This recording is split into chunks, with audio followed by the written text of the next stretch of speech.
नमस्कार, मैं हूँ संजय शर्मा। आप देख रहे हैं 4 PM news network. Rajeev Narayan Sharma ji का इंतज़ार संडे है, आप सब कर रहे होंगे। आपके लिए आज राजीव जी का बहुत ख़ास, बहुत स्पेशल, बहुत शानदार शो है।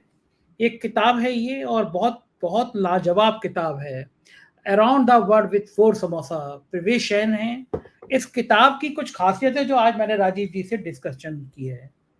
राजीव जी ने भविष्यवाणी कर दी कि सरकार की विदाई तय है और इंडिया मैं ज़्यादा बातें कर दूँगा फिर आपको राजीव जी को सुनने का मज़ा खत्म हो जाएगा।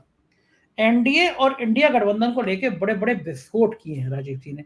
नटशेल में बता दूँ उन्होंने कहा है कि इस बात की संभावना हो सकती है कि अगर 3 राज्य हरियाणा, महाराष्ट्र, झारखंड में अगर सरकार नहीं आती बीजेपी की तो हो सकता है। मेरे एक पॉलिटिकल जर्नलिस्ट हैं, बहुत अच्छी मैं उनका फॉलो करता हूँ, बड़ी अच्छी सोच है। उन्होंने मुझसे कहा था कि संजय जी ये संभव हो सकता है कि अगर हरियाणा, महाराष्ट्र, झारखंड में सरकार बीजेपी की नहीं आए तो मोदी जी खुद इस्तीफा देके संन्यास ले लें।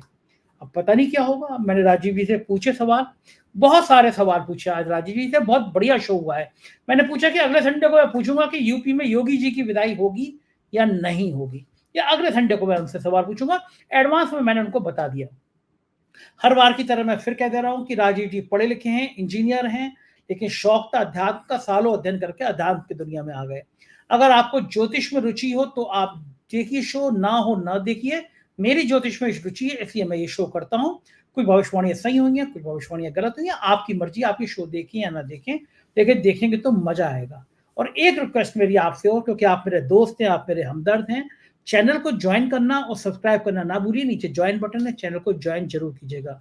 एक और प्रार्थना उससे, मेरी टीम ने कहा कि हमें सोशल प्लेटफॉर्म में भी एक्टिव रहना चाहिए। बहुत सारे लोग जो यूट्यूब नहीं देखते, तो हमें दर्शकों को बताना चाहिए। मैं आपको ये ट्विटर की 2 आईडी डिस्प्ले पे आ रही हैं। पहली आईडी जो है वो मेरी अपनी है, निजी है। ट्विटर जो अब एक्स हो गया, वो क्या कर रहा है कि मेरा ये अकाउंट लोगों को दिखाई नहीं देता है। शैडो बैन कहते हैं इसको। तो एक्स ने कर रखा है चूंकि मैं सरकार से सवाल पूछता हूँ। मेरा दावा है कि ट्विटर पे कम से कम फॉलो करने वालों की संख्या मेरी 10 लाख से कम नहीं होनी चाहिए थी। लेकिन जैसे ही 52,000 होती है, घट के वो 51,000 और 50,000 पर जाती है। मैं ये चेक करने जाना हूँ, चाहता हूँ कि क्या वाकई में आप सब लोग अगर ट्विटर पे मुझे फॉलो करते हैं, एक्स पे फॉलो करते हैं, तो संख्या बढ़ेगी या नहीं बढ़ेगी। मैं ये एग्जामिन कर ले रहा हूँ, उसके बाद मैं एक्स पे को एक लीगल नोटिस भिजवाऊंगा कि मैंने क्या सरकार से सवाल पूछना इतना बड़ा गुनाह है कि आपने मुझे शैडो बैन कर रखा है, मेरे ट्वीट लोगों को दिखाई नहीं देते। तो मेरे आपसे रिक्वेस्ट ये जो दिख रहा है आपको स्क्रीन पर, ये मेरा ट्विटर अकाउंट है। इसको आज आप रिक्वेस्ट कीजिएगा कि ट्विटर पर अगर आप हैं, एक्स पे आप हैं, तो मेरे अकाउंट को फॉलो करिएगा।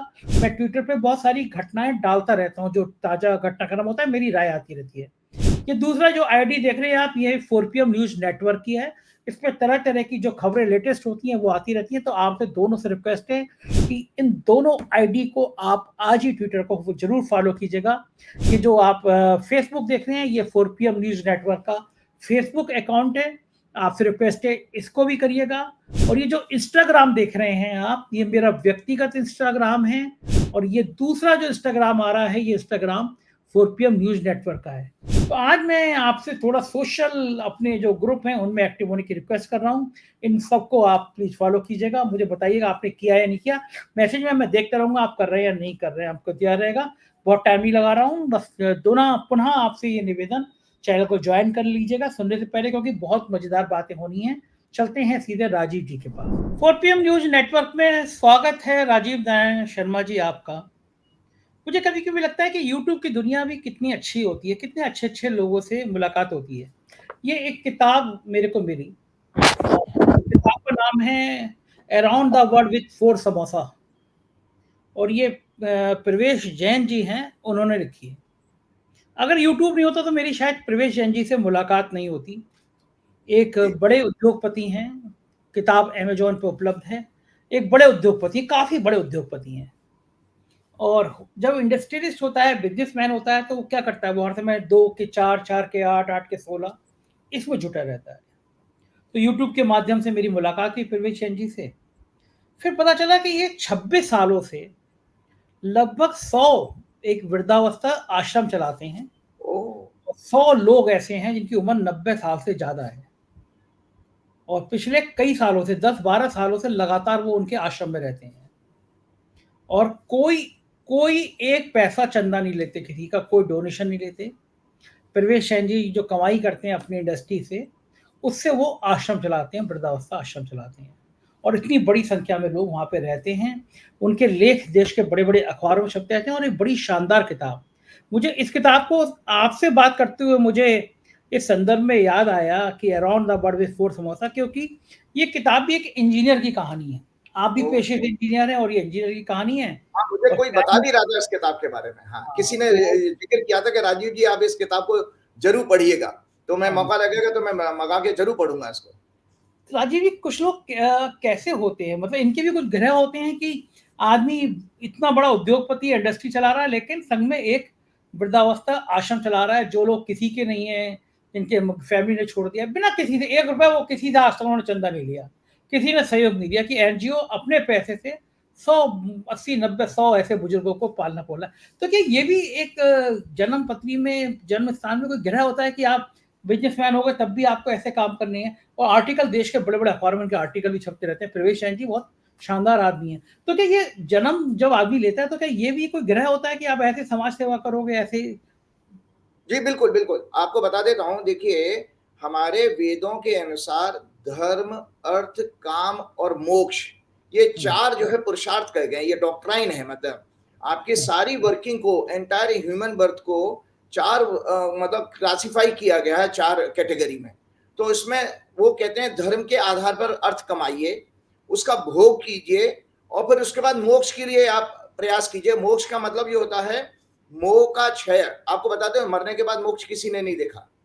लोग कहते हैं ना हमारे यार मरने के बाद हमारा दोबारा जन्म नहीं। अरे भैया, किसने देखा यार? दरअसल जीते जी ही मोक्ष प्राप्त किया जाता है। जो जो आप जिन जैन की बात कर रहे हैं, इनके ये कार्य बेसिकली जीते जी अपने जीवन काल में ही मोक्ष पाने वाले कार्य हैं।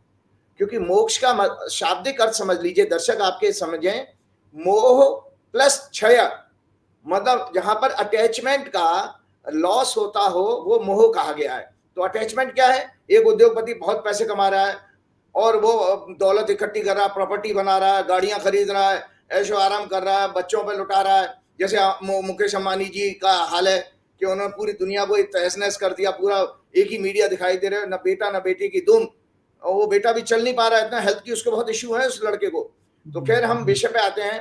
तो जहां पर जो आदमी जीते जी अपनी इस माया से को कमा तो रहा है वो, क्योंकि उसके साथ जो एम्प्लॉय जुड़े हुए हैं, भाई देखिए, वो दरअसल वो ये भी बहुत बड़ा धर्म का कार्य होता है कि आप अपने साथ अपने 10 लोगों को रोजगार दीजिएगा।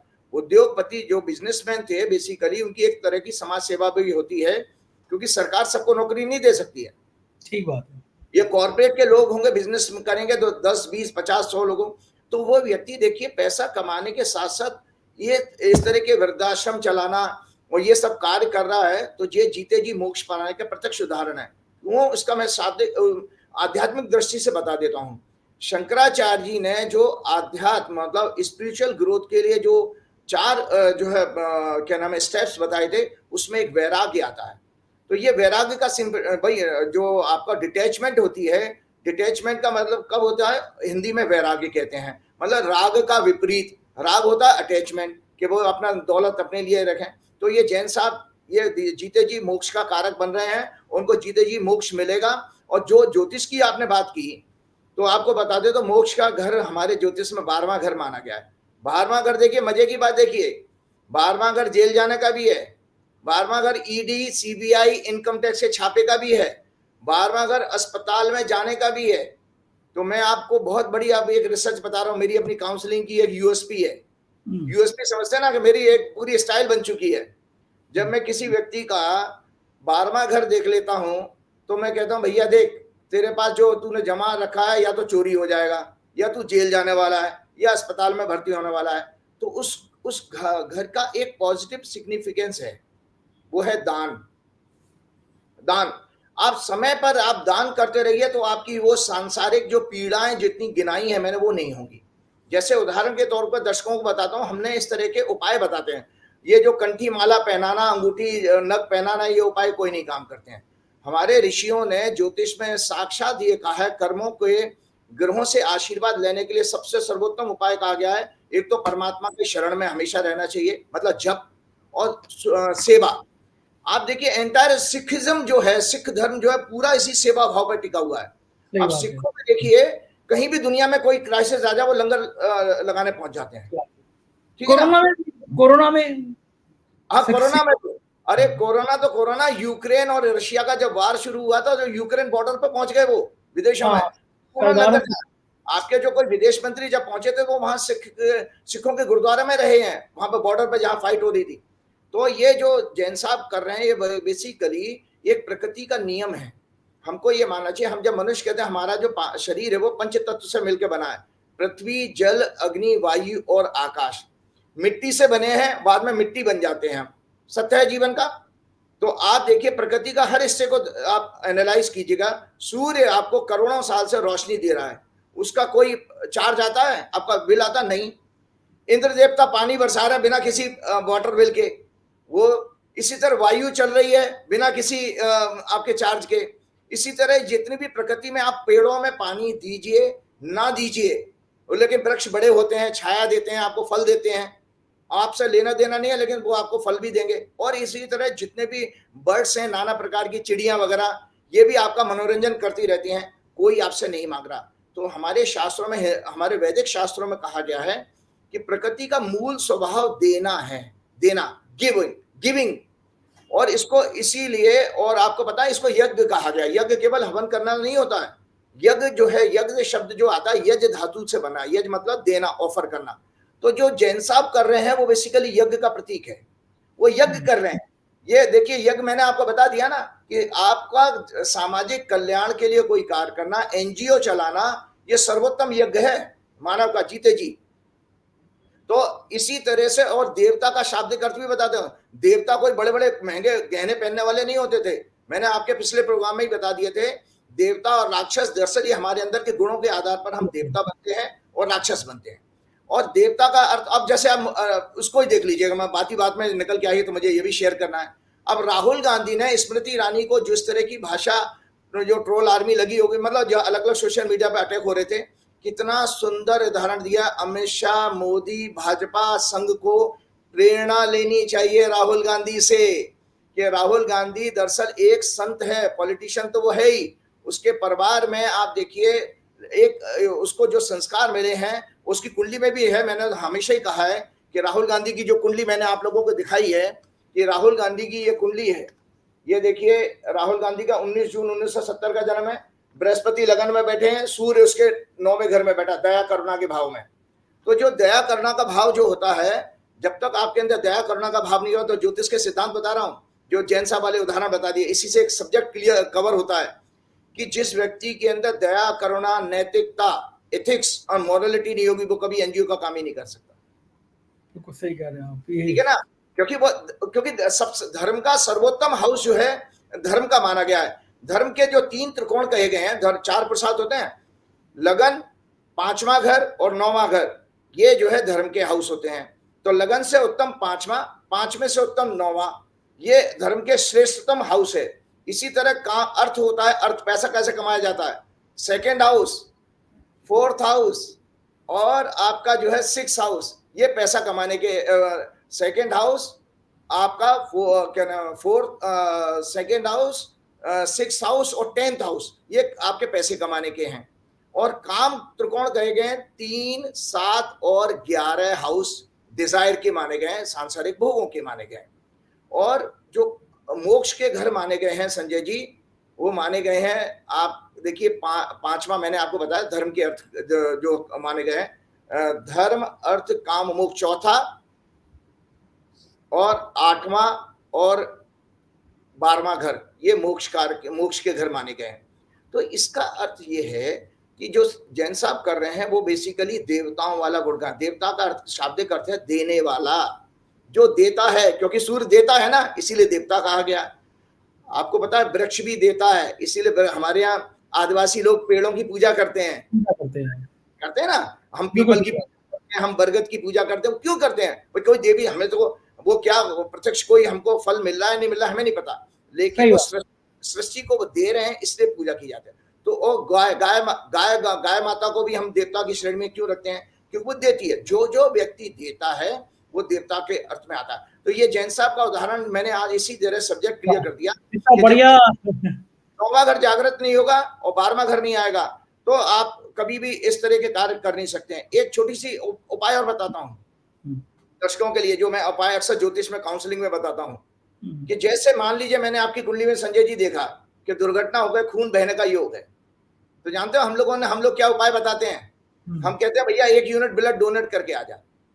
अच्छा, सही बात है, खून तो निकल गया तभी। तो दोनों ही सूरत में ब्लड आपका लॉस हो रहा है। एक तरफ चोट लग के पीड़ा हुई और यहाँ पर आपके अंदर एक खुशी की फीलिंग आएगी, मैं ब्लड डोनेट करके आया हूँ। ठीक बात। भाई हमको अक्सर लोगों को बताते हैं कि भाई आपकी जेबन में, आपकी पॉकेट में 100 रुपए हैं। 2 अवस्थाएं मेंटल स्टेट एनालाइज करिएगा। एक अवस्था में कोई भिखारी या कोई जरूरतमंद मिल गया, उसको 100 रुपए आपने दे दिए, और एक अवस्था ऐसी है कि बाजार में जा रहे थे और जेब काट ली किसी ने, तो जिस समय पॉकेट मार ही गई आपकी, वो 100 रुपए, दोनों सूरत में 100 रुपए नहीं रहे आपके पास में। तो उस समय जो जेब काटी गई, उस समय भुनभुनाते हुए आप अपने घर में आओगे और मूड खराब हो जाएगा, मेरे किसी ने जेब मार ली। और अगर आपने जो 100 रुपए किसी को दे दिए तो एक बड़ी सी अंदर से गुडनेस की फीलिंग आती है। क्यों? तो आप बेसिकली आत्मा के 2 भोजन माने गए हैं, सेवा और सुमरन। सुमरन कहते हैं रिसाइटेशन, जप करना, और सेवा मतलब ये जो जैन साहब कर रहे हैं, तो बहुत अच्छा कार्य कर रहे हैं। मेरा उनको बहुत शुभकामनाएं। बहुत ही अच्छी बात। और दर्शकों से कहूंगा किताब मंगाइए, अमेजोन पे है। जरूर इसको पढ़ना चाहिए, जरूर पढ़ना चाहिए। चलिए आज के विषय पे आते हैं। और राजीव जी, आप तो धमाल कर देते हैं। आपने पिछले शायद मुझसे 15 दिन पहले शो में या 20 दिन पहले जो हम लोगों ने शो किया था उसमें कहा था कि 12 जुलाई से बीजेपी की स्थितियां खराब होंगी, मोदी जी की स्थिति खराब होंगी। और 12 जुलाई निकली, कल रिजल्ट आए उपचुनाव के, झाड़ू लग गई। 13 में से 11 सीटें विपक्ष ने जीती, 2 सीटें केवल बीजेपी जीत पाई। एक उसमें भी एक सीट केवल 3000 वोटों से जीती। ममता बनर्जी ने बंगाल की चारों सीटें 45,000, 50,000, 55,000 इतने मार्जिन से जीती।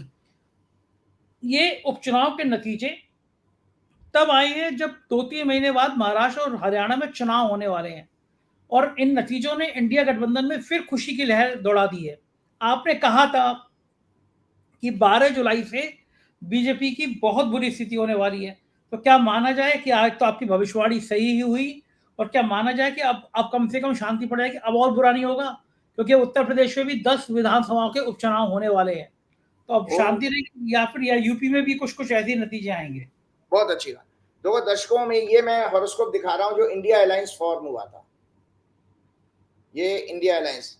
तो दर्शकों आपको पता है कि इंडिया अलायंस 18 जुलाई 2023 को मंगलवार का दिन था, 4:20 में बेंगलोर में इसकी घोषणा हुई थी कि जो अनाउंसमेंट होती है वो बर्थ का टाइम है। हमारा आप मेथोडोलॉजी समझ चुके हैं कि घटना कहाँ जन्म ले रही है। तो जो वृश्चिक लगन की कुंडली बनी थी, शनि इनके चौथे घर का स्वामी होकर के बैठा हुआ है, 6वें घर में राहु और बृहस्पति हैं, और आपके 9वें घर में बुध, चंद्र और सूर्य हैं, 10वें घर में मंगल और शुक्र हैं, और केतु इनके 12वें घर हैं। इस कुंडली में आप देखिए, ये जो अभी कल जो रिजल्ट आए हैं उसका परिणाम क्यों है, क्योंकि मंगल ने 12 जुलाई को इस कुंडली में, दर्शक इस कुंडली को आप लगाइएगा, आप अक्सर लगाते ही हैं, कि इस कुंडली के गोचर को देखिए। जो कल जो 2 दिन पहले 12 जुलाई को मंगल जब राशि बदला था, तो इस कुंडली में 7वें घर में चला गया। और मैंने आपको मित्रों, आपको याद है मैंने लिखा भी था कि मैंने आपके लास्ट प्रोग्राम में कहा था कि 12 जुलाई को जब मंगल राशि बदलेगा तब बीजेपी के लिए अनेक अशुभ समाचार आएंगे, कहा था। तो जो 4 जून को लोकसभा चुनाव परिणाम के बाद में, जो लोकसभा का चुनाव का परिणाम आए थे 4 जून को, उसके बाद 7 राज्यों के ये उपचुनाव हुए हैं, 13 सीटें, और 13 सीटें में से 10 सीटें जीतना मतलब सोचिए लगभग 90% की सक्सेस रेट है। स्ट्राइक रेट देखिए, 11वीं सीट भी निर्दलीय जीता है। हाँ, तो अब आप सोचिए कि बीजेपी का एक तरह से तो सूपड़ा साफ हो गया भाई। देखिए पॉलिटिक्स जो है परसेप्शन का गेम है, तो परसेप्शन इनका पूरा तरह ध्वस्त हो चुका है। कोई मोदी ब्रांड नहीं है, कोई इसमें अमित शाह ब्रांड नहीं है, कोई आरएसएस ब्रांड नहीं है, सारे ब्रांड फ्लॉप हो चुके हैं। जो गोदी मीडिया से थोड़ा बहुत, वो गोदी मीडिया तो चापलूस है ही, नौकर है उनका, तो इसलिए वो पैसा देकर थोड़ी बहुत दिखाता है, अदरवाइज मोदी ब्रांड तो पूरी तरह खत्म हो चुका है। क्योंकि मैंने आपके पिछले प्रोग्राम में भी बताया था कि मोदी जी ने जहां जहां प्रचार किया, मजे की बात देखिए, मोदी जी ने जहां जहां प्रचार किया 62% सीटों पर बीजेपी हारी है लोकसभा चुनाव में। संजय जी 62% सीटों पर हारी है, और अमित शाह का तो उससे भी ज्यादा खराब रिकॉर्ड है। अमित शाह ने जहां जहां प्रचार किया वो 70% से ऊपर जो है सीटों पर हारी है। तो अब तो मैंने कहीं अभी किसी की रिपोर्ट पढ़ रहा था संजय जी, जो आने वाले चुनाव है राज्यों के, वहां से बीजेपी की तरफ से मैसेज आया है, कृपया करके मोदी जी कोई रैली ना करें हमारे यहाँ। मतलब ये रिपोर्ट आई है कि वहां के लोकल लीडर्स ने कहा है कि बीजेपी मोदी और अमित शाह की रैली से हमें नुकसान होता है और इनको लोग अब नफरत करने लगे हैं, इनके आने से हमारे वोट घट जाते हैं और हम चुनाव हार जाएंगे। इससे ज्यादा शर्मनाक नरेंद्र मोदी के राजनीतिक इतिहास में कोई घटना नहीं घट सकती। मैंने आपको पिछली बार भी कहा था कि नरेंद्र मोदी जी का राजनीतिक कैरियर का सबसे खराब दौर चल रहा है। 2001 के बाद नरेंद्र मोदी पहली बार हंग रिजल्ट लेकर के आए हैं। नरेंद्र मोदी के 96 सिटिंग एमपी हारे हैं, 25 सिटिंग एमपी हारे हैं। ब्रिटेन के ऋषि सुनाक से भी ज्यादा खराब परफॉर्मेंस है मोदी जी का।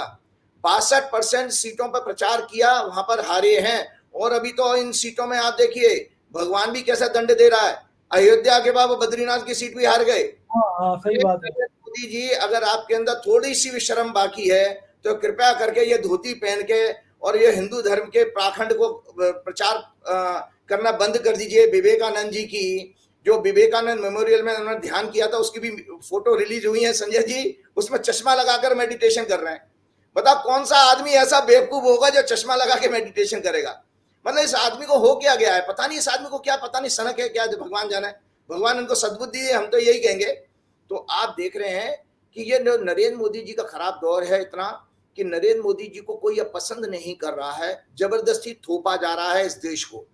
आप ये जितने भी विपक्ष के नेता हैं, चाहे वो चंद्रबाबू नायडू हों या आपके जो चिराग पासवान हैं या नीतीश कुमार हैं, इनको सोचना चाहिए कि नरेंद्र मोदी को जितने टाइम आप ढोएंगे अपने कंधों पर उतना आपका राजनीतिक कैरियर खत्म हो जाएगा। एक बहुत अच्छी सी घटना सुना देता हूं। हालांकि मैंने पहले ही कहा कि नरेंद्र मोदी और अमित शाह से मेरी कोई व्यक्तिगत लड़ाई नहीं है, उनके अंदर के जो गुण है वो थोड़ा सा राक्षसी प्रवृत्ति के हैं, जिसको भगवान, मैंने नहीं कहा है, भगवान राम ने रामायण काल में कहा और भगवान कृष्ण ने गीता के 16वें अध्याय में बकायदा एक्सप्लेन किया। हर प्रोग्राम में मैं एक्सप्लेन करता रहता हूं। तो अब आप बताइए कि जो है एक राक्षस हुआ था भस्मासुर, आपने सुना होगा नाम भस्मासुर। तो भगवान भोलेनाथ की उसने तपस्या की और तपस्या करके वरदान प्राप्त कर लिया कि मैं जिसके ऊपर हाथ रखूं वो उसका सर्वनाश हो जाए। ठीक है जी। तो अब भगवान शंकर ने दे दिया तथास्तु। भगवान हमारे भोलेनाथ हैं और भगवान शंकर तो बहुत जल्दी प्रसन्न हो जाते हैं। तो भगवान ने कहा तथास्तु। अब वो उसने कहा भाई यार ये टेस्ट किया जाए भगवान शंकर ने सही में दिया भी है कि नहीं दिया है। तो उसने पहला जो है एक्सपेरिमेंट शंकर जी पे अप्लाई किया। तो अब शंकर जी परेशान, शंकर जी भागने लगे भाई अपनी जान बचाने के लिए, क्योंकि भस्मासुर तो उनके सर पर ही हाथ रख के उनको भस्म करना चाहता था। तो ये बड़ी अच्छी माइथोलॉजिकल पौराणिक कहानी है, लेकिन इसमें एक संदेश है, इसलिए वो संदेश के लिए सुनाने के लिए सुना रहा हूं। तो भस्मासुर ने उसको भी नहीं छोड़ा जिसने वरदान दिया, उसके पीछे लग गया वो। तो फिर भगवान शंकर पहुंचे विष्णु जी के पास कि भाई प्रभु इसको मुझे बताइए, ये भस्मासुर मेरे पीछे लग गया है। तो उस कहानी का ये सार है कि भगवान विष्णु ने मोहिनी रूप धारण किया और नृत्य करने लगे, डांस करने लगे। तो डांस करते करते ऐसे हाथ गया जैसे कथक डांस करते हैं ना, ऐसे। तो भस्मासुर उनकी खूबसूरती से प्रभावित हो गया था। तो भस्मासुर भी ऐसे डांस करने लगा। तो जैसे ही उसका सर पे हाथ गया वो वहीं भस्म हो गया। तो इस तरह से उस राक्षस का अंत हुआ। तो मेरा कहने का मतलब है नरेंद्र मोदी जी का भी लगभग व्यक्तित्व ऐसा ही हो गया कि जिसको वो गले लगाएंगे उसका सर्वनाश हो जाएगा। बहुत अच्छी किसी ने फोटो भेजी थी कि उन्होंने मुझे किसी फैन ने, मेरे फैन ने, और आग्रह किया था कि राजीव जी इस फोटो को 4 PM के अगले प्रोग्राम में जरूर शेयर कीजिएगा। वो फोटो क्या थी? ऋषि सुनाक को गले लगाते हुए थी और एक तरफ वो मैक्रोन को लगाते हुए थी, जो फ्रांस का राष्ट्रपति। दोनों की लुटिया डूब गई है इस समय। फ्रांस में भी ऋषि सुनाक और मोदी जी जहां जिसको गले लगा लेते हैं वो जिसको बधाई दे दें, सोचो उसका तो बेड़ा गर्क हो जाएगा। इमरान खान को जन्मदिन की बधाई दे दी थी इनने, बेचारा वो अभी तक जेल में पड़ा हुआ है। शुभ बोलिए। मुकेश अंबानी के यहाँ जाने का प्रोग्राम था उनका, अब हाँ मुकेश अंबानी के यहाँ गए तो फिर वो बधाई दी, तो वो एक वो साहिल लुधियानवी की नज्म है बहुत बढ़िया, देश आजकल वही गा रहा है, एक शहंशाह ने बनवाकर हसी ताजमहल, हम मोहब्बत करने वालों की उड़ाई है मजाक, ए मेरे महबूब मुझसे कहीं और मिलाकर। तो एक देश में ये हाल, उस समय एक शहंशाह 5,000 करोड़ की शादी करता है, देश के नौकरशाह, देश के जुडिशरी, जज, पॉलिटिकल लोग सब जाते हैं, राहुल गांधी नहीं जाते वहां पे, गांधी परिवार नहीं जाता उसके वहां पे। क्यों नहीं गया वो गांधी परिवार?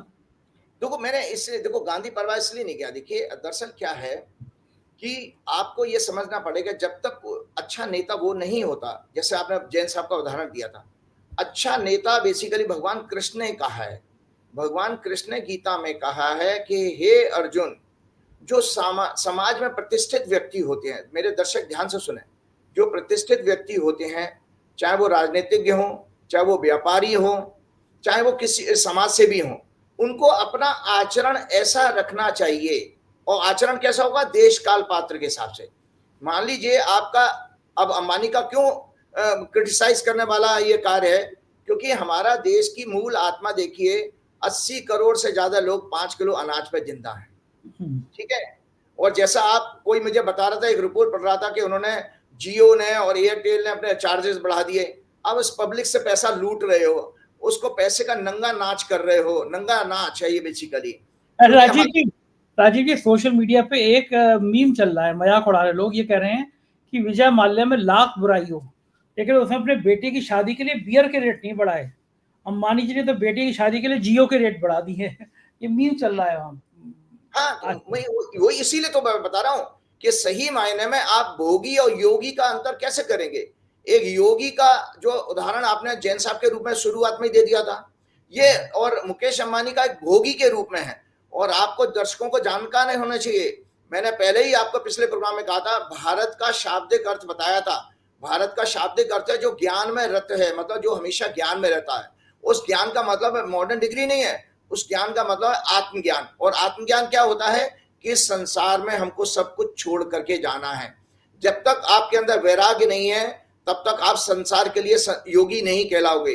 तो राहुल गांधी के केस में देखिए, वो योगी है, उसने उस बड़े आदमी की शादी को जाने का ना जाने का जो उदाहरण दिया है, वो भगवान कृष्ण उसको वैलिडेट करते हैं। भगवान कृष्ण कहते हैं कि समाज के प्रतिष्ठित व्यक्तियों को, चाहे वो समाज सेवी हो, उद्योगपति हो या राजा हो, उसको ऐसा आचरण करना चाहिए जो कि समाज के बाकी वर्गों के लिए अनुसरणीय हो, जिसको उसको फॉलो करें लोग।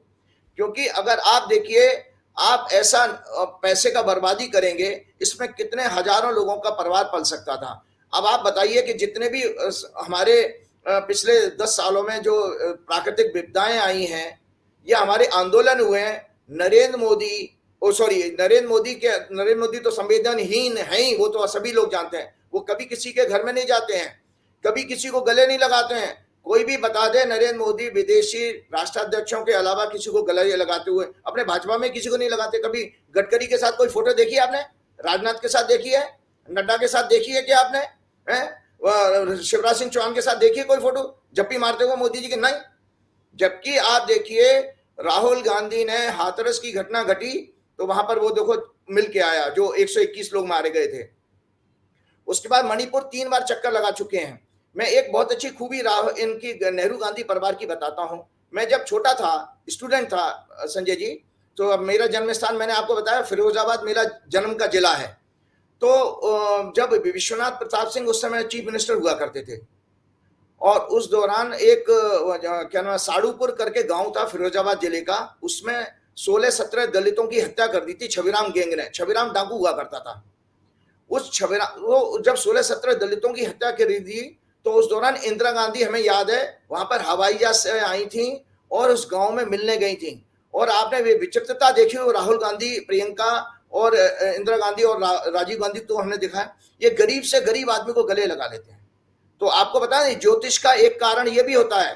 आपको, जब आप ज्योतिष की बात कर रहे हैं कि मेरा प्रोग्राम ज्योतिष का ही है, अगर आपका 5वां घर और लगन और 9वां घर पीड़ित है, मतलब पाप ग्रहों के प्रभाव में, तो आपके अंदर कभी दया करुणा नहीं होगी, कभी आप ऐसे कार्य नहीं करोगे, भोगी होगे। मुकेश अंबानी का ऐसा ही घर होगा, ऐसी कुंडली ऐसी खराब होगी। ठीक है, संसारिक सफलता के लिए 7वां घर, 10वां घर और 11वां घर है, तो उसको उसने बहुत मौज करी है, लेकिन वो बेसिकली समाज के लिए उदाहरण प्रस्तुत करने वाला नहीं है। क्योंकि इस मुकेश अंबानी ने जो किसानों का आंदोलन 1 साल से ज्यादा चला, वहां पर कोई इसमें सिंपैथी दिखाई? और तो और उसकी शादी में नाचने वाले फिल्म स्टारों का भी आप नाम ले लीजिए, उनको भी देखिए, वो भोगी लोग वहां नाच रहे हैं। ऐसे राजा महाराजाओं के पहले वैसे नट के रूप में, भाड़ के रूप में नाचा करते थे लोग, लेकिन उन जो अक्षय कुमार और जितने भी नाम से जो एक्टर हैं, उन्होंने भी कभी किसानों के प्रति, महिला जो खिलाड़ियों के प्रति जो अन्याय हुआ था, जितने छात्र आंदोलन हुए, अभी जैसे नीट का पेपर लीक हुआ, छात्रों के पेपर लीक हो रहे हैं, बेरोजगारी नहीं है, बेरोजगारी है, नौकरी नहीं मिल रही है, किसी भी इन सामाजिक विषयों पर कभी इनको टिप्पणी करते देखा है? मुकेश अंबानी से लेकर उनके चमचों को ना। लेकिन ये भोगी हैं। चलिए, ये देश की मैं मूल आत्मा बता देता हूं, जो मैंने कहा ज्ञान में रहने वाला आत्मज्ञान से कहा गया है। तो आपको पता है, भारत का जो फिलॉसफी है वो भोग से योग की तरफ है। दर्शक सुन लें, भोग से योग की तरफ। और ये क्रिश्चियनिटी और दूसरे जो पंथ हैं वो बेसिकली भोग की फिलॉसफी लेके चले हैं, इसीलिए हर चीज का वो शोषण करते हैं। जैसे वो कहते हैं पानी हमारे यूज के लिए बना है, ट्रीज हमारे यूज के लिए बना, उसको काट करके वो फर्नीचर बनाएंगे और कमर्शलाइजेशन कर देंगे। हर चीज में उनका कमर्शियल एंगल होता है। नहीं, मैं आपकी इस बात से बिल्कुल, मैं आपका प्रतिरोध करूंगा इस बात के लिए। क्या हिंदू धर्म में हिंदू लोग लकड़ी नहीं काटते? क्रिश्चियन लोगों को आप कह रहे हैं? हिंदू लोग भी तो लकड़ी काटते हैं, पेड़ काटते हैं। एक देश की आबादी में तो 90% से ज्यादा, मतलब इतनी प्रतिशत हिंदू हैं, तो हिंदू पेड़ क्यों नहीं काटते? तो किसी धर्म को कैसे कहते हैं? क्रिश्चियन धर्म में तो मुझे लगता है कि राजीव जी, मैंने तो उनके अंदर सेवा भाव बहुत देखा है। आप देखो कि हमने तो यहाँ देखा है बीजेपी के और संघ के लोग बड़ा ईसाई मिशनरी को गाली देते हैं। अपने बच्चे पढ़ाएंगे वो ईसाई मिशनरी में पढ़ाएंगे कि जो लोरेटो है, जो लामार्स स्कूल है, इसमें एडमिशन के लिए बड़े बड़े भाजपाई और संघी के लोग परेशान रहते हैं, हमारे बच्चों का एडमिशन हो जाए। जो नर्सेज होंगी वो देखो वो क्रिश्चियंस होंगी, क्योंकि उदारता सेवा भाव सबसे ज्यादा होता है। तो मैंने सॉरी आपकी बात काटी बीच में। नहीं, वो देखिए, सेवा भाव तो होता है, सेवा भाव अलग है, लेकिन मैं आपको बताना, होल वर्ल्ड इस समय देखिए आर्म्स रेस में फंसा हुआ है। यूक्रेन और रशिया का युद्ध 2 साल से चल रहा है। किसी ने कोशिश की उसको डिफ्यूज करने की, उसको कंप्रोमाइज करना, क्योंकि अमेरिका का और बाकी देशों का हथियार बेचने का इंटरेस्ट है।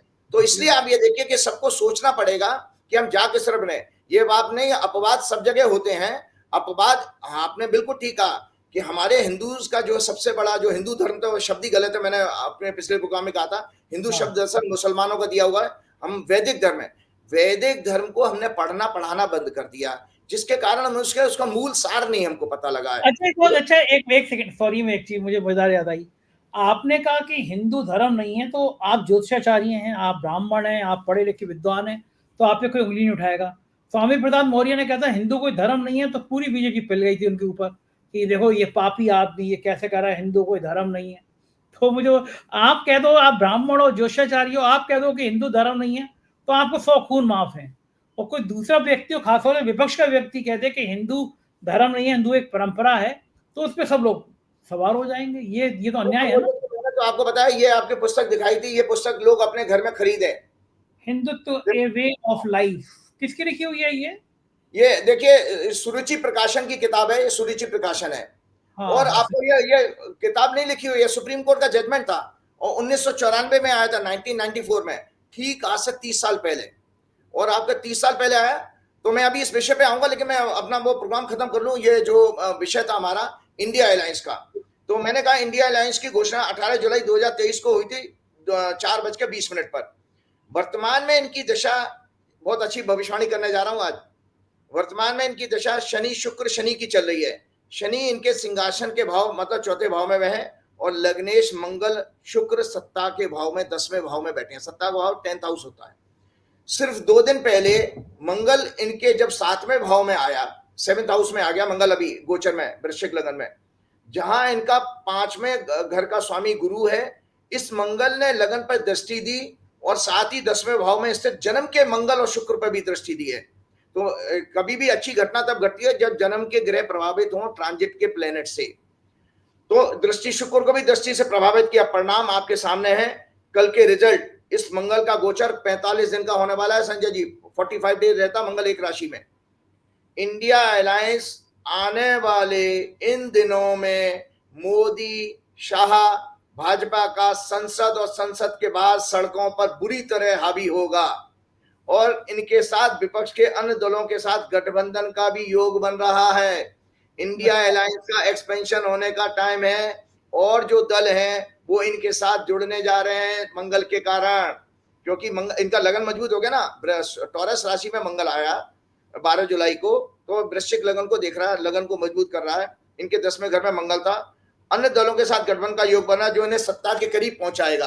अब आप बताइए संजय जी, गोदी मीडिया से लेकर के याद करिए अपने जून जुलाई के सारे प्रोग्राम को राइट ऑफ कर दिया था इंडिया अलायंस को आपके गोदी मीडिया ने, कि खत्म है। जब नीतीश कुमार को जब तोड़ा गया था तब तो बिल्कुल गोदी मीडिया लग गया, अब तो खत्म हो गया, बेदम हो गया फलाना। आज सोचा एक निर्दलीय भी शामिल हो गया, 236 तो एमपीज हैं अभी, और ये अभी ये जो रिजल्ट आए, अब राजनीतिक माहौल क्या होगा कि भाई देखो 90% सक्सेस रेट आपकी सिर्फ एक महीने में, अभी 4 जून को निकले हुए 1 महीना हुआ है। इसका अर्थ यह है, अभी से भविष्यवाणी मैं करने जा रहा हूं कि इंडिया अलायंस आने वाले अक्टूबर नवंबर के राज्यों के चुनाव में क्लीन स्वीप करेगा। अरे बाप रे, हरियाणा महाराष्ट्र, हाँ मैं आपको बता रहा, 3 नहीं 300 जगह पर 300 राज्यों में चुनाव हो। मैं तो इतनी बड़ी बात कर रहा हूं, 3 नहीं 300 में चुनाव हो। वहां पर इंडिया अलायंस बिल्कुल मोदी अमित शाह भाजपा संघ का सूपड़ा साफ कर देगा। दुर्गति होने वाली है और दुर्गति होने का कई सारे कारण है। उससे पहले एक बहुत इंपॉर्टेंट चीज मैं और शेयर करना चाहूंगा। आपने एक घटना और घटी थी संजय जी, अरविंद केजरीवाल वाली। हाँ मैं पूछने जा रहा था आपसे, लेकिन एक मिनट पहले इस पे एक सवाल पूछ लूं। एक बड़े गंभीर पत्रकार हैं और मैं उनके पॉलिटिकल जो उनकी जानकारी है और जो उनका आकलन है उसका बड़ा कायल हूँ। उन्होंने मुझसे कहा कि संजय जी ये भी संभावना है कि अगर हरियाणा और महाराष्ट्र चुनाव हार गए, इसका मतलब ये हो जाएगा, ये चर्चा आ जाएगी कि मोदी जी का चेहरा जिताने वाला रहा नहीं, झारखंड भी हारने के कगार पर है। तो बोले संभावना हो सकती है अगर ये 3 राज्य हार गए तो मोदी जी खुद इस्तीफा देके संन्यास ले लें। क्या इसमें कोई संभावना देखते हैं आप?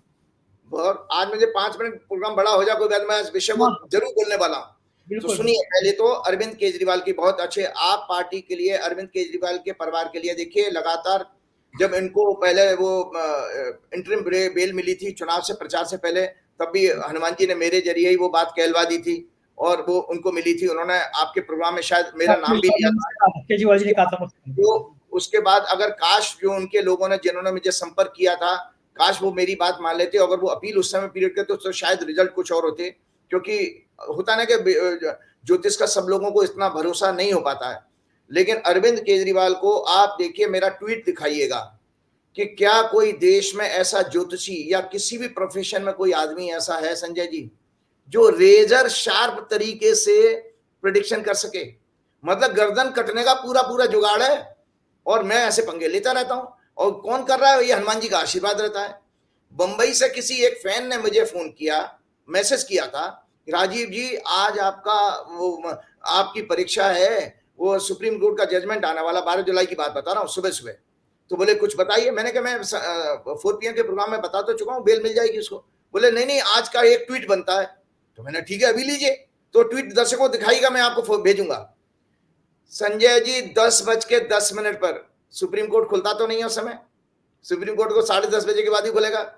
10:10 पे दर्शक देखिएगा, मैंने ट्वीट किया है कि आज सुप्रीम कोर्ट में जो मैटर अरविंद केजरीवाल का आएगा उसमें अरविंद के और ग्रहों का कारण भी दिया है कि उनका भाग्येश जो है मंगल, जो भाग्येश और न्याय का कारक जो हमारी व्यक्तिगत कुंडली में 9वें घर का होता है, भाग्य स्थान, और न्याय जो हमको मिलेगा वो 9वां घर होता है। उसका स्वामी इनके 10वें घर में जा रहा है। 10वां घर होता है कर्म का, और वो 4थे घर को देखेगा। 4थे घर में इनकी वृश्चिक राशि है जो उसकी मंगल की खुद की राशि है। तो मैंने उसमें लिखा कि 4थे घर में मतलब घर के सुख को जागृत कर रहा है। अरविंद केजरीवाल को रिलीफ मिल जाएगी। भाई साहब 30-40 मिनट बाद जजमेंट आया है। आप सोचो सोशल मीडिया कितना खतरनाक प्लेटफॉर्म है। पूरे जूते पड़ने का जुगाड़ होता अगर आपकी भविष्यवाणी गलत हो जाती तो जितना आप साल भर से मेहनत कर रहे एकदम से जीरो हो जाओगे। आप सोचो वो सांप सीढ़ी का खेल नहीं होता था, हम बचपन में खेलते थे, वो सीढ़ी तक पहुंचे, ऊपर सांप ने काटा तो नीचे गिरे सीधे जाके। तो मैं अरविंद केजरीवाल की ये कुंडली दिखा रहा हूं दर्शकों के देखने के लिए। ये अरविंद केजरीवाल की कुंडली है और हमने पहले भी चर्चा की। अरविंद केजरीवाल का 16 अगस्त 1968 का जन्म है और अरविंद केजरीवाल के लिए आगे आने वाले समय इनकी वर्तमान में दशा शनि की चल रही है, जो कुछ दिन पहले वक्री हो गए, 15 नवंबर को मार गए होंगे। अभी 2 दिन पहले इन्हें ईडी केस में सुप्रीम कोर्ट से जमानत मिली है। मैंने अपने पिछले प्रोग्राम में कहा था कि इनको रेगुलर इंटरिम बेल मिलेगी। ये घटना ठीक 12 जुलाई को इसलिए घटी क्योंकि मंगल इनका भाग्य और जुडिशरी यानी न्याय का कारक है। जब इस दिन ये इनके पावर अथॉरिटी के 10वें भाव में प्रवेश करने जा रहा था, उसी दिन उनको रिलीफ मिली। अब मैं आपको एक बहुत बात बताने वाला हूं कि 14 जुलाई, दर्शक नोट कर लें, 14 जुलाई से आने वाली 14 जुलाई, आज तो 13 है, वो मतलब क्या नाम है, 14 ही है, आज ही से संजय जी अरविंद केजरीवाल की सूक्ष्म दशा मंगल की शुरू हो रही है। तो जो भी अगला पेंडिंग मैटर है सीबीआई का पेंड है, शायद कोई 17 जुलाई लगी हुई है, तो 14 जुलाई से 11 सितंबर के बीच में ग्रहों का गोचर सूक्ष्म दशाओं के आधार पर संकेत दे रहा है कि इनको ईडी का केस फर्जी साबित होगा, इनको सीबीआई केस में भी बेल मिल जाएगी। अरविंद केजरीवाल घर आने वाले हैं। और एक और जानकारी बता देता हूं, बीजेपी के लिए सांप लौट जाएंगे। जितने मर्जी बीजेपी कोशिश कर ले, दिल्ली इनको नहीं मिलने वाली है। 12 सितंबर 2024, अरविंद केजरीवाल की कुंडली की चर्चा कर रहा हूं मैं, 12 सितंबर 2024 को से 15 फरवरी 2025 तक, फरवरी में चुनाव होते हैं आपके दिल्ली के, याद रखिएगा, इनकी बुध की अंतर्दशा शुरू होगी और बुध इनके लगन में बैठा है, सारे शुभ ग्रह इनके लगन में हैं। इनकी जबरदस्त वापसी होगी दिल्ली के उपचुनावों में और ये फिर से सत्ता में आएंगे और बीजेपी का सपना खत्म हो जाएगा। अरे गजब, आपने भविष्यवाणी करी है, दिल्ली की करी है। तो मैं अगले संडे का एक सवाल अभी से मैं एडवांस में पूछ लेता हूँ आपसे। उत्तर प्रदेश में बड़ी चर्चा है कि योगी आदित्यनाथ को बदल दिया जाएगा, हटा दिया जाएगा। तो अभी 7 दिन का टाइम है आपसे, अगले संडे को ये सवाल पूछूंगा कि क्या जरूर पूछेगा मैं उत्तर प्रदेश में क्या होगा। लेकिन अब मेरे उस सवाल का जवाब दीजिए कि क्या अगर ये 3 राज्य हरियाणा, महाराष्ट्र और झारखंड हार जाते हैं तो क्या आपको लगता है राजनीति में नरेंद्र मोदी राजनीति से इस्तीफा देकर क्या संन्यास ले सकते हैं? ये बात में इसके लिए संजय जी मैं 3 कुंडली दिखाऊंगा आज इस आपके प्रश्न का जवाब देने के लिए। ये तो है बीजेपी की जन्म कुंडली, दर्शक देख लें। ठीक है, थोड़ी बहुत आवाज खड़खड़ आएगी तो दर्शक उसको बियर कर लेंगे, ठीक है। और ये आपकी 2 कुंडली हो रहे हैं बीजेपी की, इसमें सारे प्रश्नों का जवाब मिल जाएगा। ये है मोदी जी की शपथ वाली कुंडली, मोदी जी ने शपथ जो ली थी, ठीक है। और ये है बीजेपी का वर्षफल, ये बीजेपी का वर्षफल है, ठीक है जी, ठीक है। 3 कुंडली में बता रहा हूं, 3 कुंडली के आधार पर भाजपा का भविष्य प्रेडिक्ट करने में जा रहा हूं दर्शकों।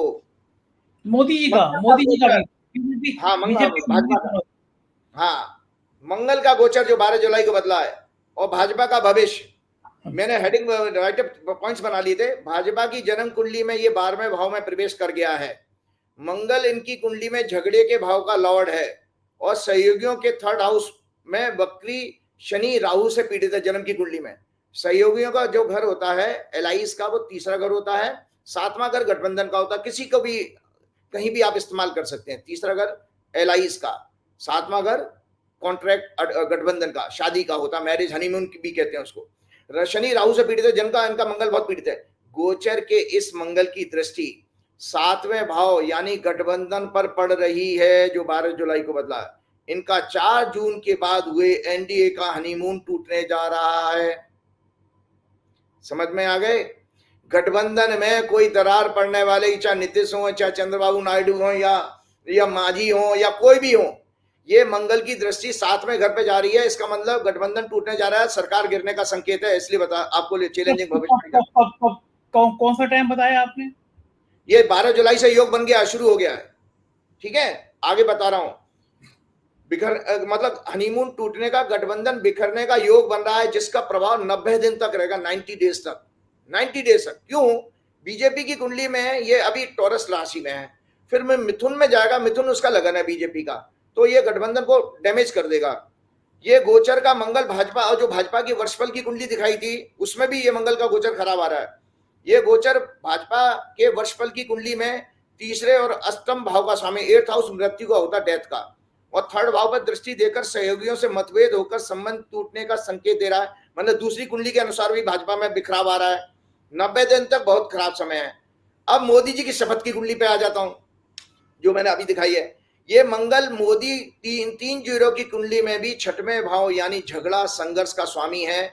इसकी 10वें भाव पर दृष्टि है। ये गोचर का मंगल सरकार के अहंकार, हठ, धर्मिता, मतलब जो इनके जिद्दीपन है, दम्भी है ना, घमंडी, को बढ़ाएगा। ये सरकार थोड़ा विंडिक्टिव होकर के काम करेगी, ये तो है। ये मंगल को क्या करेगा, विंडिक्टिव होकर काम कर। जैसे अमित शाह ने वो किया ना, वो क्या संविधान हत्या दिवस कर दिया उसको। इन बेवकूफों को ये नहीं पता, देखिए सीधी सी बात है, इनको मालूम ही नहीं है कि संविधान और प्रजातंत्र के मीनिंग क्या है। और हत्या नहीं करना चाहिए था, संविधान बचाओ दिवस हो जाता, संविधान दे रहा हूँ। देखिए देखो इलॉजिकल है मैं, क्योंकि इनका कुतर्क का योग है ना, मंगल इनका पीड़ित है। देखिए अगर संविधान की हत्या हो जाती है, संविधान धर्म का प्रतीक माना गया है, किसी भी देश का संविधान उसका धर्म का शास्त्र है, उसका धर्म शास्त्र है, क्योंकि उसी से वो उसकी जो प्रजा है, उसकी जो पब्लिक है, वो एक इकट्ठी रह पाएगी, सिस्टम चल पाएगा। सिस्टम की मूल आत्मा बेसिकली संविधान होता है। तो अगर संविधान की हत्या होती तो फिर देश कैसे चल रहा भाई, देश तो खत्म हो जाना चाहिए था। वहां पर उसको, जबकि नरेंद्र मोदी अमित शाह को चाहिए था प्रजातंत्र शब्द इस्तेमाल करना चाहिए था। टेक्निकल एरर है इनसे, देखिए, क्योंकि वो डेमोक्रेसी पर अटैक तो हुआ था कि भाई डेमोक्रेसी पे हमारे फंडामेंटल राइट, हमारे freedom of speech, freedom of expression को डैमेज हुआ था जब इमरजेंसी लगाई गई। उसका दंड पब्लिक ने दे भी दिया था, उनको चुनाव हरवा दिया था, तो बात तो वहीं खत्म हो गई। लेकिन संविधान की हत्या क्यों कर रहे हो भाई? संविधान की हत्या तो दरअसल आपने, हत्या शब्द तो बिल्कुल गलत है। हत्या का शब्द मतलब हमेशा के लिए डेड हो गया वो। हाँ, इनको चिंतन ये करना, ये घबरा गए दरअसल। जो राहुल गांधी ने संविधान, और लोगों ने, ज्यादातर एमपीज ने संविधान पर शपथ ली, और पब्लिक ने, जो पब्लिक में मैसेज चला गया कि इनके आते ही हमारा संविधान बदल देंगे, उस वजह से ये चुनाव हार गए। अब इनको कोई वो झुंझुना किसी ने, इनके एडवाइजर ने ये बता दिया होगा कि अब आप संविधान हत्या दिवस बना दो उसको। अरे यार, इसका क्या मतलब है? आपने राष्ट्रपति को भी घसीट लिया इसमें, आपने ओम बिरला जैसे लो आईक्यू आदमी को भी घसीट लिया इसमें, कि ओम बिरला ने भी वहां पर वो सदन में जो है कोई एक क्या नाम कहते हैं उसको, प्रस्तावना करके वो शोक सभा भी कर दी, उसमें 2 मिनट का मौन रख दिया। अरे कौन मर गया था उसमें यार, जो तुम शोक सभा कर रहे हो? आपने 121 वहां पर बेचारे गरीब मर गए हाथरस में, उसमें तो आपने 2 मिनट का मौन रखा नहीं। 800 किसान मर गए किसान आंदोलन में, अब आपने 2 मिनट का मौन नहीं रखा। और राष्ट्रपति जी भी हमारी इतनी सम्मानीय है, उनका आदर है, हम आदर करता हूं मैं, वो भी इस चीज को कभी अपने भाषण में नहीं लेके आई। तो मैं आपको बताता हूं, 4 जून 2024 जो निकली है, जिस दिन परिणाम आए, उस दिन प्रजातंत्र के स्वस्थ होने का दिवस है। तो मैं दर्शकों से आग्रह करूंगा, जितनी भी पॉलिटिकल पार्टीज हैं उनको कहूंगा कि इनके काट में, इनके अगेंस्ट में 4 जून 2024 को संविधान के स्वस्थ होने का दिवस मनाया जाए, पूरे एक प्रस्ताव पारित कर दें। आप भी नेता हो गए, आप भी दिवस का ऐसा है ना, आप खुद जानते हैं संजय जी, 2014 से जो डेमोक्रेसी है वो आईसीयू में चली गई थी, और जब आईसीयू से जब बाहर आते हो, स्वस्थ होकर आते हो, तो सेलिब्रेशन करते हो नहीं करते हो? हाँ, लेकिन आपने सवाल का जवाब नहीं दिया कि अगर 3 राज्य हार गए तो क्या नरेंद्र मोदी जी इस्तीफा देके संन्यास ले सकते हैं? वही तो मैंने आपको बता तो दिया भाई, मैंने तो आपको कहा ना कि अपने प्रोग्राम में ही बता दिया कि एक तो मैंने आपके वर्षफल की जब कुंडली चर्चा की थी भाजपा की, कि 6 अप्रैल 2024 से जो साल शुरू हो रहा है, जो अगले साल 5 अप्रैल 2025 तक चलेगा, ये पूरा साल में सरकार चल नहीं पाएगी। आपने मेरे से पिछले प्रोग्राम में ही पूछा था मैंने, सरकार गिरने की हुई, लेकिन सरकार ठीक रही, सहयोगी दल नहीं गए, लेकिन 3 राज्यों में जो करारी हार मिली, उसके बाद प्रधानमंत्री बिल्कुल, मैं आपको वही बात बता रहा हूँ। इंडिया अलायंस की जो कुंडली मैंने दिखाई है, इंडिया अलायंस की कुंडली में सत्ता में आने का योग बन रहा भाई। उनकी शनि की दशा, उनकी शनि की महादशा चली और सत्ता में वापस आने का योग चला। और मैंने अभी आपको आपके प्रोग्राम में बता दिया कि इनका बिल्कुल क्लीन स्वीप इंडिया अलायंस करने जा रहा है। गठबंधन इनका टूट जाएगा, मोदी जी गिर जाएंगे, मोदी जी को इस्तीफा देना ही देना पड़ेगा। और विद इन दी पार्टी भी, देखिए अभी विद इन दी पार्टी भी इनके जो है झगड़े आ रहे हैं बात सामने, वो within the party Rajeev ji, Uttar Pradesh में एक बीजेपी सरकार में, योगी सरकार पार्ट 1 में कैबिनेट मिनिस्टर थे मोती सिंह जी, उन्होंने कहा कि मैंने 42 साल की राजनीति में इतना भ्रष्टाचार नहीं देखा जितना उत्तर प्रदेश में मैं इस समय देख रहा हूँ। थाने हो, कचहरी हो, भ्रष्टाचार के रिकॉर्ड टूट गए। बीजेपी के बड़े कद्दावर नेता है मोती सिंह, बड़े प्रभावशाली नेता है प्रतापगढ़ के। ये खत्म नहीं हुआ था तब, उससे पहले अनुप्रिया पटेल केंद्रीय मंत्री, मोदी जी की मंत्री, उन्हें योगी आदित्यनाथ को चिट्ठी लिख दी कि आपके यहाँ जो नौकरी हो रही है इसमें बैकवर्ड और शेड्यूल कास्ट को जानबूझ के नौकरी नहीं दी जा रही है। लोग हैरान कि मोदी जी के मंत्री योगी पे हमला कर रहे हैं। ये 2 हमले खत्म नहीं हुए थे। कल जौनपुर के विधायक ने कह दिया कि बीजेपी दोबारा सत्ता में नहीं आ पाएगी। जो कर्म है सरकार के, बीजेपी के विधायक कह रहा है, जो कर्म है सरकार के, इसके आधार पे हम नहीं आ पाएंगे, केंद्र दखल दे उत्तर प्रदेश में। तो यहाँ यूपी में भी बम फूट रहा है। बाकी क्या होगा वो तो मैं अगले प्रोग्राम में पूछूंगा, लेकिन झगड़े हर तरफ पड़ रहे हैं इनके। कर्नाटक के एक दलित एमपी ने कह दिया कि मोदी जी की सरकार में पिछड़ों दलितों की जगह ही नहीं है, मंत्रिमंडल में सब अगड़ों की चलती है। तो ये पार्टी के अंदर एक बम तो फूट ही रहा है, आप सही कह रहे हैं। और 12 जुलाई और तेज हो जाएगा। मैं आपको बता देता हूँ, मेरे पास तो चूंकि आरएसएस और भाजपा के लोग मिलने आते रहते हैं, कि मेरे ज्यादातर जान पहचान तो उन्हीं लोगों में है। वहां पर से सारी चीजें बिल्कुल वेट एंड वॉच मोड में हैं, और उसमें पूरी तरह से कोशिश की जा रही है कि इनसे नमस्ते की जाए, इनकी विदाई तय है। क्योंकि अब उन लोगों को पता लग गया कि नरेंद्र मोदी, जैसे आपने कहा था, मैंने उदाहरण देके बता दिया कि 62% जगह पर ये अपने प्रचार करने गए, सीटें नहीं मिली हैं इनको। तो नरेंद्र मोदी ब्रांड खत्म हो चुका है। नरेंद्र मोदी की जो, ये हर एक इंसान, मैं ये आपको बताता हूँ, पैसे वाले के दिन, याद रखिएगा, एक सामाजिक उदाहरण दे रहा हूं, कॉमन एग्जांपल। पैसे वाले को जिस दिन ये एहसास हो जाए कि मेरा पैसा मेरे काम नहीं आ रहा, उस दिन जल्दी टूटता है उसका, भाई साहब, साइकोलॉजिकल लेवल पे डिप्रेशन में जल्दी आता है। तो नरेंद्र मोदी जी और अमित शाह के साइकोलॉजिकल डिप्रेशन का फेस चल रहा है। और अमित शाह की कुंडली तो मैंने बताई थी कि उसके हेल्थ के लिए कोई घटनाएं ज्यादा बढ़ेंगी। तो नरेंद्र मोदी जी के लिए बहुत खतरनाक समय है, और सरकार गिरने का योग है पूरा ये इन राज्यों के चुनाव के बाद में, क्योंकि लगातार ग्रहों की स्थिति ऐसी आ रही है। और मैं आपको ये एक और चीज बताने वाला था, भाई देखिए अपमान कितना है नरेंद्र मोदी जी के साथ जो हुआ, वो तो पता नहीं किस कारण से वो न्यूज दबा दी गई, जो चप्पल चली थी बनारस में। भाई आज तक कभी किसी प्रधानमंत्री के साथ नहीं हुआ यार। हम देसी भाषा में कहते हैं भाई तू तो चप्पल खा के आया है। नरेंद्र मोदी जी, देखो नरेंद्र मोदी जी बेचारे अक्सर चुनाव की रैलियों में कहते थे कि देखो भाइयों बहनों, विपक्ष मुझे गाली देता है। वो गालियां गिनाते 100 हो गई, 150 हो गई। तो हम अपनी आम भाषा में नहीं, हमारे माता पिता अगर हम गलती करके आते हैं तो हमारे संस्कारी माता पिता क्या कहते हैं, बोले बेटा तू गाली खाने के, चप्पल खाने के काम क्यों करता है। यही तो कहते हैं, तू यार तू काम ही क्यों करता है ऐसे गाली खाने के, चप्पल खाने के। तो ये दरअसल इनसे कोई पूछे कि भैया तुम गाली खाने के, चप्पल खाने के काम क्यों करते हो। अब आप देखो, वो तो हमने आपको एक पिक्चर नहीं बताई थी, मोदी जी अब तुम कब जाओगे।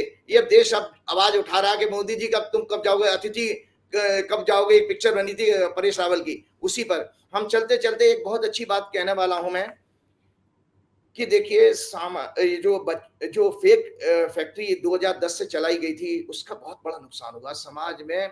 इमोशनल डिस्टर्बेंसेस के केस बहुत बढ़ गए थे। हम लोग सब जानते हैं कि आपस में रिश्ते खत्म हो गए, सोसाइटी के अंदर रिश्ते खत्म हो गए, आपस में रिलेशनशिप खत्म हो गई, फ्रेंड्स के रिश्ते खत्म हो गए फेक न्यूज के कारण। तो ये जो हमारी जिंदगी में तीन इमोशंस सबसे बड़े माने गए हैं, वो 3 इमोशंस हैं। These are the 3 most powerful emotion: fear, worry and enthusiasm. आप देखिए, courage is mastery of fear, not absence. fear कब आता है, देखिए fear जब आता है, the best way to manage fear is to understand it and then to use it as a motivator instead of inhibitor. Don't think of fear as a deterrent, think of it as a kick in the rear to prepare. According to medical science क्या कहती है about worry के बारे में, worry affects circulation, the glands, the whole nervous system and profoundly affects the heart. No man dies from overwork, but many who dies from doubt. The best way to manage worry is to get out of it and do something productive. You can use worry as a kick in your back to get motivated to act. Worry is nothing more than misuse of your imagination. जो हमारे mind में जो negative thoughts आते रहते हैं, उसी की वजह से वरी होती है। So see and all you have to do manage your worry is to manage your imagination. और एंथुजियाज्म के बारे में लास्ट बात खत्म करता हूं। एंथुजियाज्म क्या है? उत्साह कहते हैं हिंदी में। आपको पता है उत्साह क्या है? उत्साह बेसिकली आपकी वो पावर है जो आत्मा की शक्ति को माना गया है। Genuine enthusiasm is a way of life. Enthusiasm come from Greek prefix and meaning within.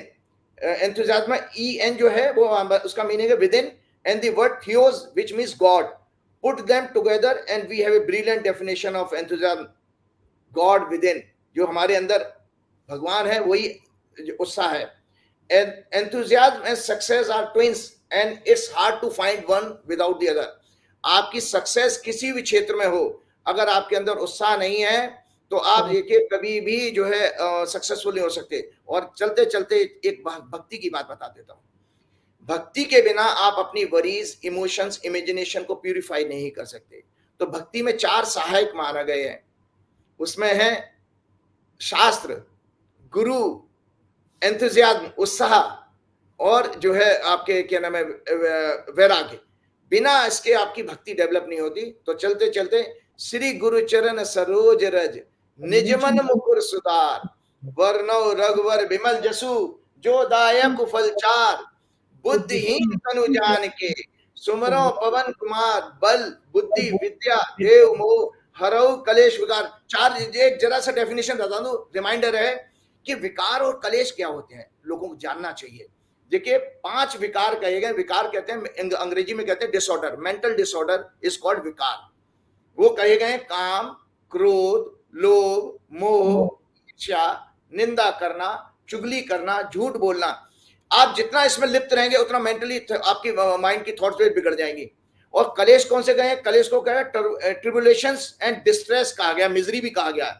तो 5 कलेश कहे गए, अज्ञानता, इग्नोरेंस। और जैसे आप व्हाट्सएप की पोस्ट को फॉरवर्ड कर देते हो बिना उसके फैक्ट्स को जाने, ये गलत है ना, नहीं करना चाहिए कभी भी। आप पढ़िए ना गूगल पे जाके, मैं भी आपका प्रोग्राम करता हूं, बहुत सारा पढ़ता हूं। आप मेरा कोई कमरा आकर देखा, कभी पिक्चर भेजूंगा, चारों तरफ मेरे पेपर बिखरे पड़े हैं, किताबें बिखरी पड़ी हैं। तो अज्ञानता, ईगो, अहंकार, अटैचमेंट, राग, द्वेष, और फियर ऑफ डेथ। तो याद रखिएगा, जिस दिन आपके अंदर फियर आ गया तो उस दिन आप 6 फीट के लंबे भी हों तो आप देखिए लगातार कॉन्स्टेंटली इस फियर में रहिएगा तो आपकी डेथ निश्चित है। एक छोटा सा उदाहरण देके समाप्त करूंगा, चैलेंजिंग उदाहरण है। और ज्योतिष की जो आपके यूटिलिटी हमारे जीवन में क्या है, इसका आपको उदाहरण बताता हूँ। आपके प्रोग्राम के जरिए एक लेडी मेरे कॉन्टेक्ट में आई, अभी सिर्फ 1 हफ्ते पुरानी घटना है, मुझे माफ कहें वो मैडम, मैं उनका नाम नहीं ले रहा हूँ, लेकिन एक केस स्टडी के रूप में बता रहा हूँ। उनकी जब मैंने मैडम की हॉरोस्कोप देखी तो मैंने कहा मैडम आपको तो कैंसर है। मैं कभी नहीं मिली, कभी नहीं मेरी बातचीत हुई है। उन्होंने कहा कि मैंने कहा कि उनके हॉरोस्कोप में कैंसर का योग दिख रहा था। तो मैंने कहा मैडम आपको तो कैंसर है और आपको किडनी का स्टोन भी होना चाहिए। तो उस मैडम ने ये कहा कि आचार्य जी आप ठीक कह रहे हैं, मुझे 1 नहीं 4 कैंसर है। उनको ब्रेस्ट कैंसर था, उनको लीवर का कैंसर था, उनको स्किन का कैंसर और एक और चौथा कैंसर बता रही थी।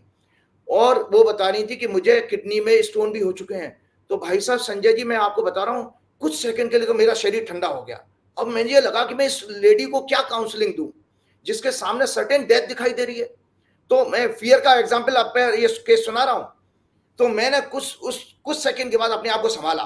मैंने कहा भाई अगर मैं ही इसको डिमोटिवेट कर दूंगा तो गड़बड़ हो जाएगा। तो मैं हंस के, जानते हो कैसा टॉपिक चेंज कर दिया मैंने कहा मैडम जी बताइए, अब डॉक्टर बड़ा के ज्योतिषी एस्ट्रोलॉजर बड़ा, मैं तो आपको कभी मिला नहीं, मैंने कैसे देख लिया कि आपको कैंसर है। बोले कि आचार्य जी मैंने बहुत सुना है आपके बारे में और सही कहा आपने। तो मैंने उनसे कहा और मैंने हंस के, जानते टॉपिक को मैंने उनको रिलैक्स कर रहा था, उनको ह्यूमर में लेकर के आ रहा था। मैंने कहा मैडम डॉक्टर ने विदाई का टाइम क्या बताया? मैं ऐसे ही पूछ रहा हूँ मजे में, क्यों डिपार्चर का डॉक्टर कब कह रहे हैं, विदाई कब होने वाली है आपकी? तो वो कहती हैं, दर्शक सुने इस चीज को, वो कहती हैं डॉक्टरों ने ये कहा कि अगर आप खुश और प्रसन्न चित्त रहेंगी तो 5 साल जिंदा रह सकती हैं, और अगर टेंशन में, एंजाइटी में, फियर में रहेंगी तो अगले महीने भी डेथ हो सकती है। तो मैंने उनको कहा कि चलिए वो मैं काम आपको आसान कर देता हूं। मैंने हॉरोस्कोप जब देखा तो मुझे कुछ पीरियड दिखाई दे रहा था। मैंने उसको, कभी ज्योतिषी का उद्देश्य नहीं होता डेथ को प्रेडिक्ट करना, कभी नहीं करना भी नहीं चाहिए। मैंने कहा मैडम, उनके एक खुशी की न्यूज दी कि मैंने आपके बेटे की शादी हो जाएगी और आप पोता देखेंगी। तो वो बड़ी खुश हो गई। तो कहने का मतलब ये है कि फियर को आप ये देखिए एड्रेस नहीं करेंगे तो अच्छी भली पर्सनालिटी के लोग भी खत्म हो सकते हैं। कृपा करो गुरुदेव की नाय। जय श्री राम। जय। बहुत शुक्रिया राजीव जी, आपने समय दिया, आभार, थैंक यू। तो ये थे राजीव जी, आप सुन रहे थे कि इनकी बेहतरीन बातें, और मुझे यकीन है कि आपको ये चर्चा पसंद आई होगी। अपनी राय से अवगत कराइएगा। बहुत बहुत शुक्रिया, थैंक यू।